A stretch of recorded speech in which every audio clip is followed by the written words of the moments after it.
Every night, you sit there in the comfort and safety of your home, but you have no idea of what is going on outside in the darkness. Not far from your home, there is a dark and lonely place. You may not know about it, but it's there. All over the country, in small towns and cities, there are so many of these dark and lonely places. When I was a young boy, I lived in a small town. Johnny Craig lived across the street from me. I was friends with his big brother. He was just a baby then. I saw him growing up, but I never paid much attention to him.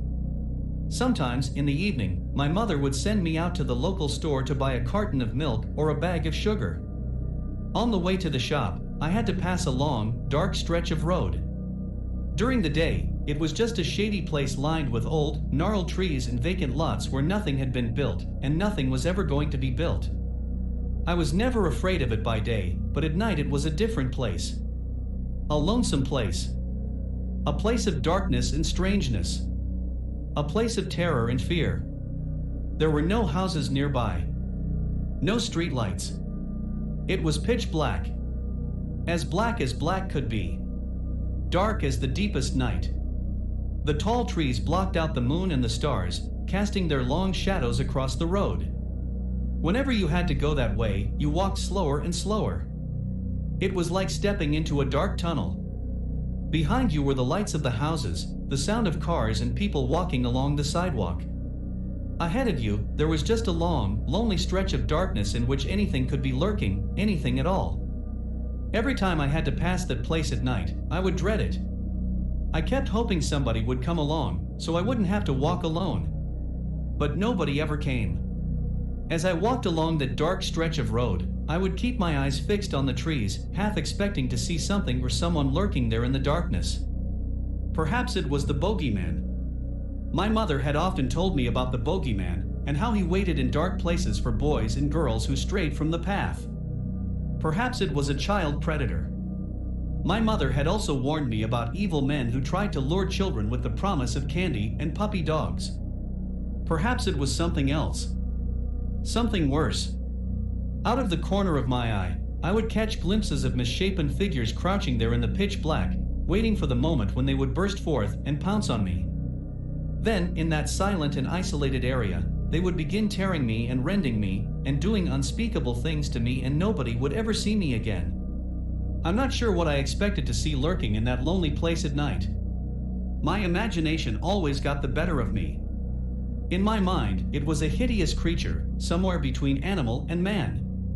It had long, spindly limbs and huge, sharp claws. It had wet, slimy skin and eyes that burned like fire. I imagined it hiding in the branches of those old trees, dropping down without a sound and stalking the unwary boys and girls who passed along the dark and lonely road at night. One night, it almost got me. I was walking down the lonely road and all of a sudden there wasn't any light up ahead. That's when I knew it was coming. I could just feel it waiting there in the darkness. I started running, desperate to get away, but I could feel it behind me. It was gaining on me. I could feel its breath on the back of my neck. I ran. I ran as fast as I could. I ran until I thought my heart would burst. It almost had me in its clutches, but I managed to get away. When I got back to the safety of my house, I looked at myself in the mirror, and there was a long, jagged rip in the back of my shirt, as if a sharp claw had tried to grab me and just missed me by an inch. That scared me real bad, and afterwards I hated going down that lonely road more than ever. Some night I won't come back, I warned my mother. She just laughed and told me not to be silly. There's something out there in the dark, I told her. There's nothing there in the dark that isn't there in the light, she assured me. What do adults know about the world? Grown-ups think they know everything. They place their trust in what they read, but they only read what is reported in newspapers and on TV. They drive around in their cars and never have to walk anywhere at night.